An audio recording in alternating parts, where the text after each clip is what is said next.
Hey guys, Christian here with MMA Reflections, and today I want to talk to you about the ancient sport of Pankration. And the reason why is because I think as MMA fans we have largely neglected this aspect of our history.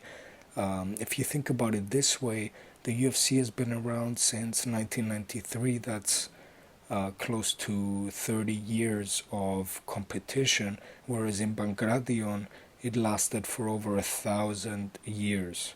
So today I just want to give you a brief history about Pankration, when it was originated, the rule set, but I also want to talk about why the Spartans didn't compete as we would think that they would dominate an event like this.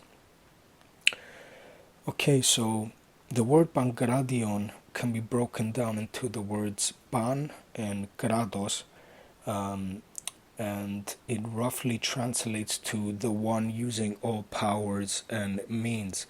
Pan in Greek means everything, and kratos means power. So, 3,000 years before the UFC, Pride, and other mixed martial arts promotions, we had Pankration. And it was introduced at the 33rd Olympics in ancient Greece around 648 BC. We know that it was a very popular sport because they would usually hold the popular events last, and Pankration was dead last when it came to the Olympics. And also, the champions were very well rewarded, which further sort of enhances the argument that it was a very popular sport. Now, the rule set was actually quite similar to today, but due to the fact that they didn't have a rule set as soon as they introduced Pankration, there were a few deaths during the first few 100 years. Can't believe I'm saying that, 100 years, which then led them to introduce a rule set of no biting, no eye gouging, no groin strikes. And in fact, referees would punish the competitors with a wooden stick, which, trust me, I would not be opposed to if they brought that back, if you know what I'm saying.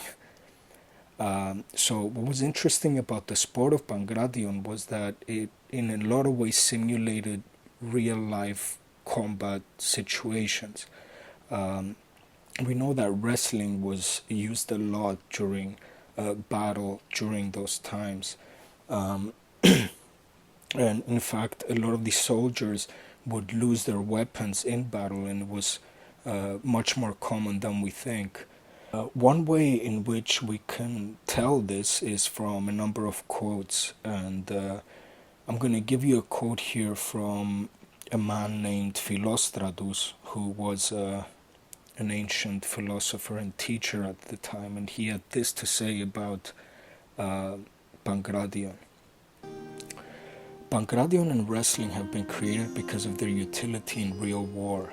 This was first demonstrated at the Battle of Marathon, where the Athenians were behaving in such a way that the battlefield looked more like a wrestling game, even though it was a real fight. Later, during the Battle of Thermopylae, the Spartans, seeing their swords and spears broken, wrestled for a long time with their bare hands.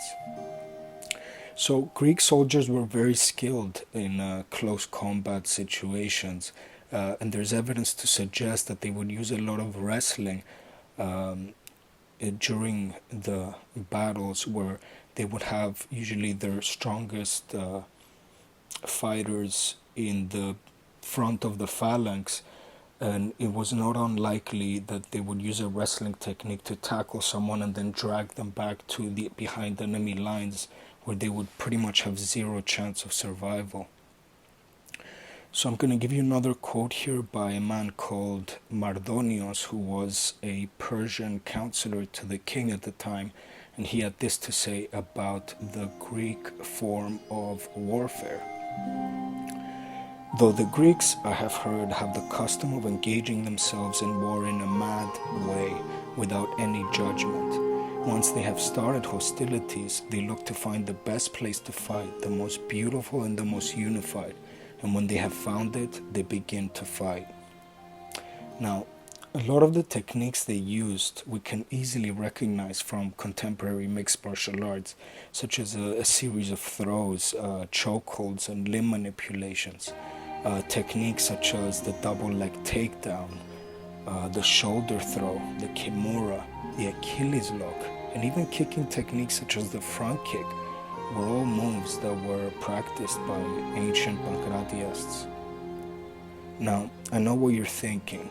The Spartans must have absolutely dominated in these events, right? A culture that was formed for war, existed pretty much solely for war, should have absolutely dominated games like this, but in fact, the Spartans did not compete in Pankration. Ironically, they actually did really well in the games in total, right? Uh, Here's a graph showing the amount of victories that were held by the Spartans throughout their existence. And as you can see, the Spartans had the second most success in the games and managed twice the amount of victories compared to their main rivals, the Athenians. Now, the reasons why the Spartans didn't compete is actually as badass as it gets, frankly.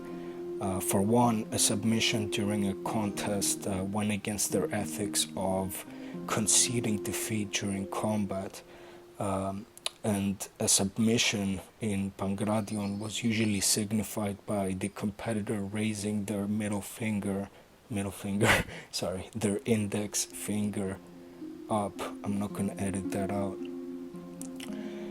And second, the belief that the rule set of no biting, no eye gouging, and no groin strikes went against their mindset of competition. They thought that it was not conducive for real life combat and that it might make them hesitant in a real combat situation. And lastly, they didn't want to give away any of their techniques. They didn't want to show off all the stuff that they learned since they were teenagers. And especially to a rival faction, a city-state such as the Athenians. I hope you enjoyed this brief introduction into Pankration and ancient MMA, and I think I'm gonna do a few more of these, talk to you about some champions of the time, since we're talking about a 1,000 plus year history of battle. So I'm sure there's some really interesting sort of stories there that I'm going to uncover. So give me a like and subscribe, and see you soon. Bye.